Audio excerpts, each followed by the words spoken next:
Now at 6 and streaming on crossroadstoday.com, two Victoria bars are making a major change to create a safer atmosphere. South Texas doctors are urging caution as a heat advisory grips the region. And Victoria fire officials are investigating a structure fire that broke out this afternoon. We'll be talking about the heat dome that is in control of our weather for at least 7 days, and we'll try and talk about the temperatures. All that coming up in a moment. We've had a few college commitments from the baseball diamond. How about one off the court? I'll tell you where one of Goliad's top volleyball players is headed coming up in sports. You're watching 25 News now at 6. Good evening and thank you for joining us. I'm Don Brubaker. A Venezuelan national is facing charges in Goliad County after authorities say he re-entered the U.S. illegally following a prior deportation. Goliad County deputies say they stopped 39-year-old Johan Mascara while he was driving. After ICE authorized his detention, investigators say he ran across Highway 59 and onto private farmland. He was later found on a neighboring ranch and arrested on 2 counts of criminal trespass on agricultural property, along with evading arrest or detention. He is being held in the Goliad County Jail and is expected to be turned over to ICE after the local case is resolved. The Refugio Town Council fired its city attorney after unanimously approving a lack of confidence resolution during a special meeting July 21st. Council members cited concerns about Tim Pointer's communication and responsiveness, though they could not discuss details because of an ongoing criminal investigation involving the town. Pointer said he reported concerns involving dedicated funds and met with Texas Rangers earlier this year. He maintained his loyalty was to the town and the law. Mayor Wanda Dukes declined to comment.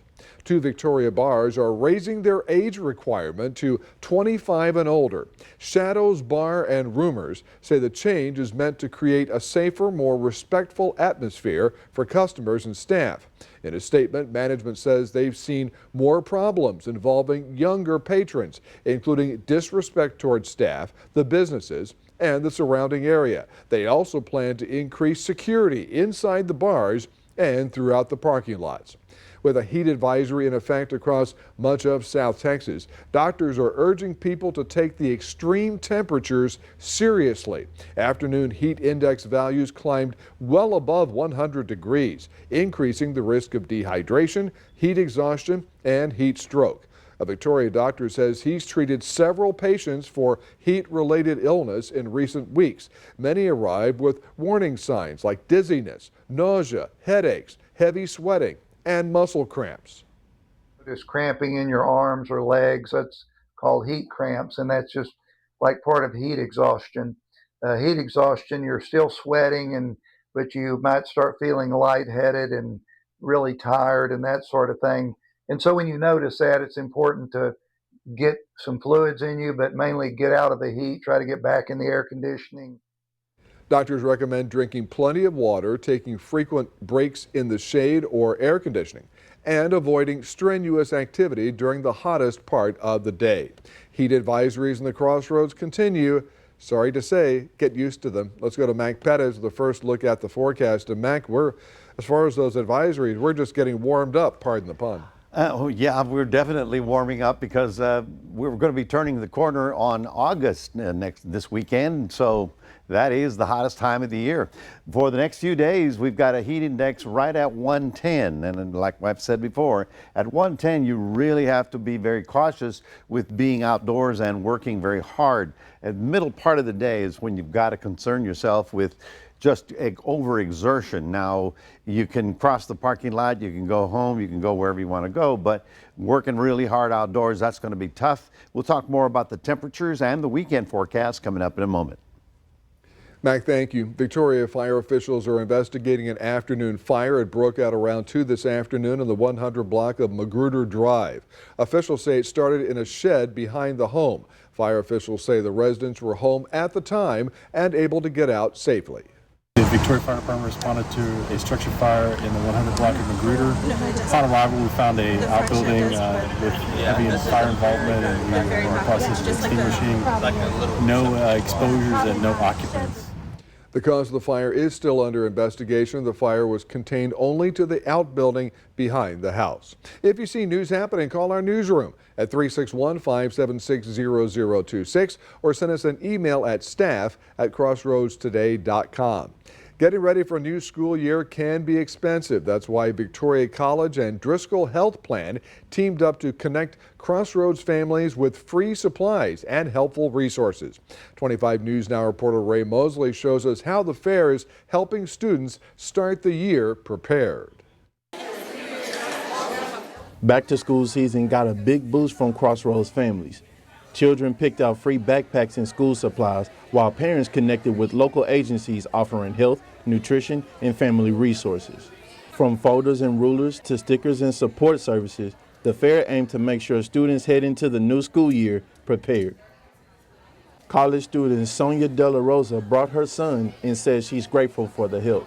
It helps. Every little thing in this community helps. I'm not from Victoria. I'm from Yorktown, so all the little bit of help helps because Yorktown's so small, so it's good that Victoria is bigger and they help the surrounding area.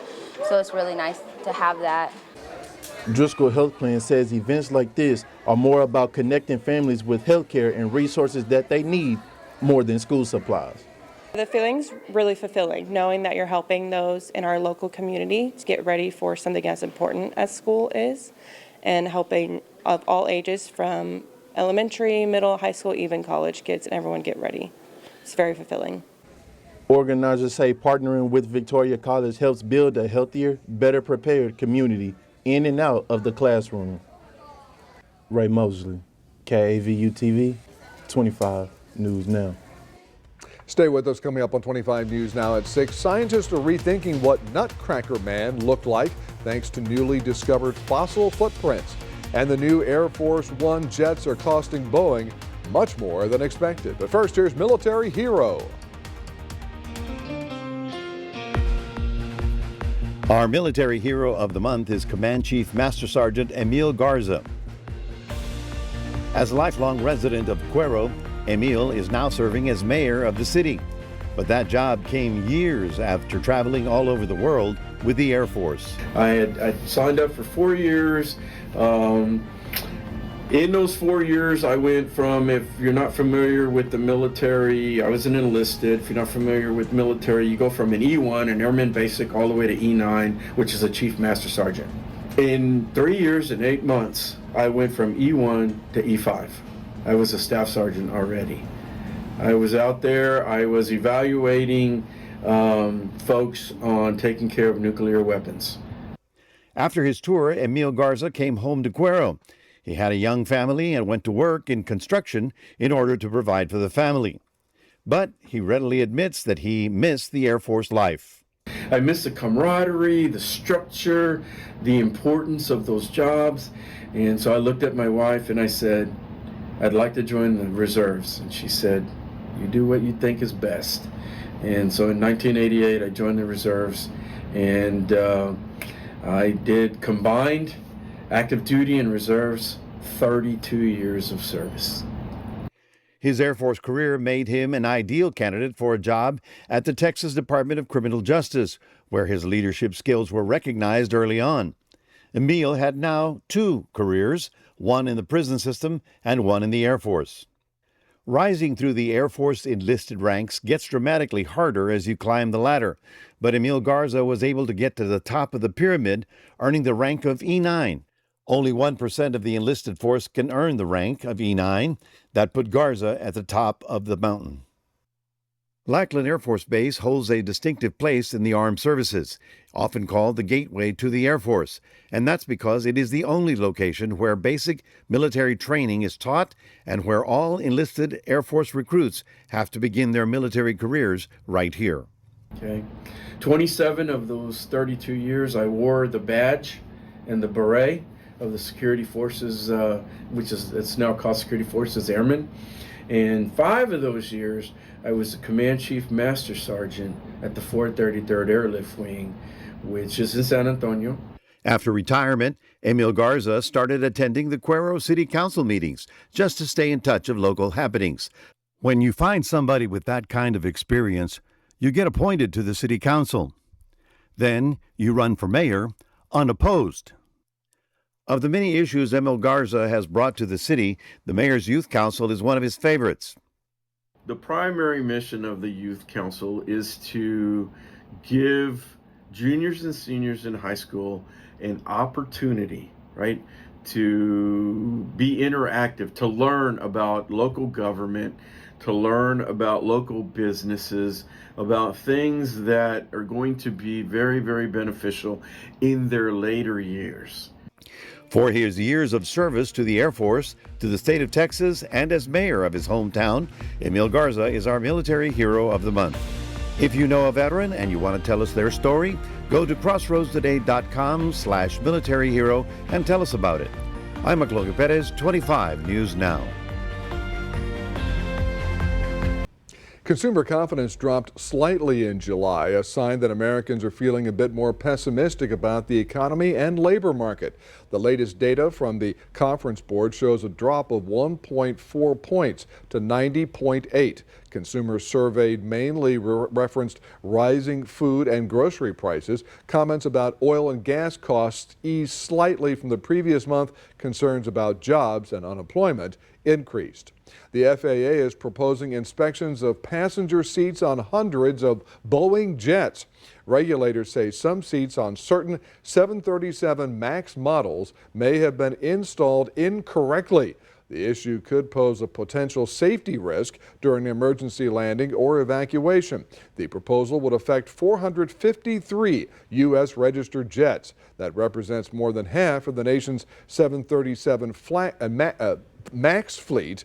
Aviation data firm IBA reports that. The move comes as Boeing works to improve quality following production issues in recent years. Boeing also is pouring billions of dollars more into its latest Air Force One presidential jets. In an internal email to employees, Boeing CEO said the company is working to deliver 2 modified jets by 2028. That's 4 years later than initially planned. The project cost Boeing $3 billion more than expected. Boeing agreed to pay for the added expenses after the company capped the cost to U.S. taxpayers at around $4.5 billion. Boeing gave various reasons for the massive cost increase, including schedule delays, required structural changes, and pandemic-related engineering issues. To get more news, weather, and sports, come to our website, crossroadstoday.com. A new look at some very old footprints prompted scientists to revise their image of the extinct human relative known as Nutcracker Man. Officially called Paranthropus boisei, he lived in eastern Africa 1 to 2 million years ago. He earned his nickname because of his large teeth and strong jaw muscles. His first fossils were found in Kenya in the 1950s. At the same time, fossil evidence showed an average male standing about 4 feet tall and weighing just over 100 pounds.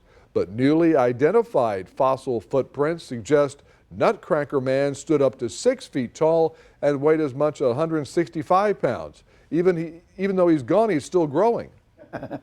Yeah, well, for the 4 foot is this big, and then the 6 foot, that's large. That's large. Well, good afternoon, everyone. We are looking at some warm weather coming up. Right now it's 92 degrees. It feels like 101. Of course, we have fairly light winds, and we need a nice breeze to keep us on the cooler side. The 96 that we saw today is the average high temperature for this time of year. Unfortunately, it's going to be getting up into the 99, 100 degree range over the next few days. We'll talk about that coming up right after this.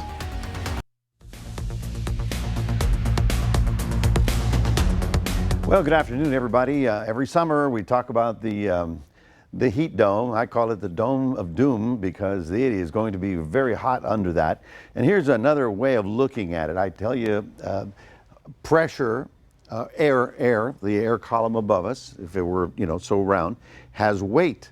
So when the weight is very high, the pressure is this high, and it squeezes the atmosphere down. That's why the heat wave or the hot weather is under it. Over on this side, you get the development of the clouds. Over here, you get maybe some thunder showers. But under the dome is the place where you don't want to be. unfortunately, that's where we're going to be for quite some time. So you can see pretty much the Central Plains, Texas, the coastal areas are all under heat advisories and extreme heat advisories up here and over in Arizona. Places like, I don't know, Phoenix, Las Vegas, they're running into the 115, 120 degree temperatures right now. If you would be driving out there on I-10, whoa, it's really hot. Now, as far as we're concerned, our temperatures are slowly going to get a little warmer over the next couple of days. And right about here, we have the Nueces River, which has been still in flood stage, but that floodwaters is now just about to arrive at Lake Corpus Christi. And that is a wonderful thing because, look at this, I've got some good news. Normally, I don't have much good news, but I got some now. Canyon Lake, which is above New Braunfels, was at 58% of the lowest we've seen about a year ago. It is now at 100% after that big rain that occurred on the Guadalupe River above it. Lake Medina, which was down to 4%, that's the one west of San Antonio, is now up to 29%. It was virtually dry. Choke Canyon was down to 7%. It's now at 24%.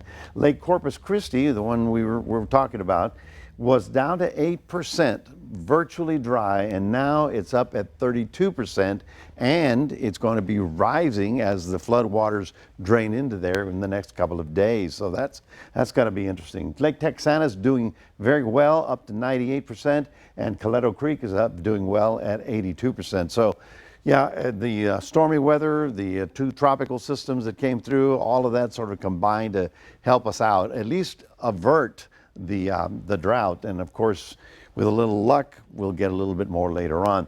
Heat index is going to be very high over the next few days. In fact, all the way through the weekend, right at 110. 110 is that's the breaking point. That's when we tell everybody, don't overdo it in the afternoon. Get plenty of fluids and don't overexert yourself with very heavy activities in the middle part of the day. Now, this is Future Track. We're going to be looking at the future, and you can see how around the dome is where all the stormy weather occurs. Nothing happening under the dome. So they've got big stormy weather up here, and by the time we get to the weekend, watch this right here, way up here, comes down in, sort of skirts East Texas. That's the day that we have just a little bit of a chance of getting some little showers rolling around here. Other than that, probably looking at more dust coming in from the Sahara by the early next week. So in Port Lavaca, you're getting up to 91, about 4 o'clock in the afternoon. Lots of sun, that's for sure. And in Cuero, you're getting up to about 97, but in the next 7 days, the temperature is actually going to go up from 98, 99, 100 over the weekend. But we start picking up a few little clouds and maybe a sprinkle or two. If you catch one of them, take a picture. It'll be a very valuable photo later in the future. So yeah, we'll stay in the upper 90s all the way through the next 7 days. That's your forecast. Reminding everybody we do have a QR code. Love for you to scan that. Put Crossroads Today on your phone, and we'll toss it over to Don. Mac, thank you. And Sports Director William Tyler is here with an update on a state champion. Yep, that's right, Don. She helped lead the Goliad to a state championship. Now we know where she's headed to continue that volleyball career. That's coming up next in sports.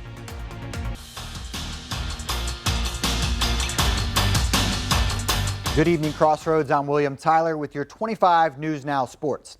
Former Goliad volleyball standout Maven Wunsch announced her commitment to continue her volleyball career with the Amarillo College Badgers. In her senior season, Wunsch helped lead the Goliad program to a Class 3A state championship and an impressive 43-3 overall record while going undefeated in district play. She was named to the Texas Girls Coaches Association and the Texas Sports Writers Association All-State teams and was the District 26 3A Co-Offensive Player of the Year. A big congratulations to Maven on her commitment to Amarillo College and best of luck at the next level.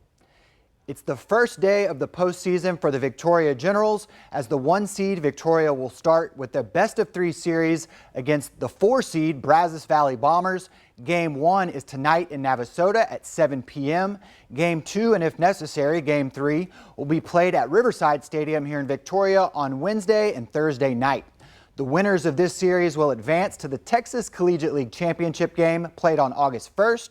The Generals are now just a few wins away from their 4th Texas Collegiate League Championship. We'll have an update for you on Game 1 tonight at 10. The Astros pulled out a comeback victory last night in Anaheim, putting up 4 runs in the 9th inning to beat the Angels 6-4. Houston trailed by 4 early, but chipped away at that deficit with a Taylor Trammell home run and an RBI single from Yordan Alvarez. And in the top of the 9th, the Astros took advantage of everything they could. 2 walks, 2 errors, and only 1 hit, but Houston was able to put up 4 runs and take the lead. Christian Javier kept Houston in the game with 5 scoreless innings of relief after Tatsuya Imai had to come out before even finishing a full inning. This win moves the Astros into second in the AL West, still 2 games back from the Texas Rangers. They'll face the Angels again tonight with Peter Lambert starting on the mound. Lambert went 6 1/3 and struck out 6 batters when he faced the Angels last month.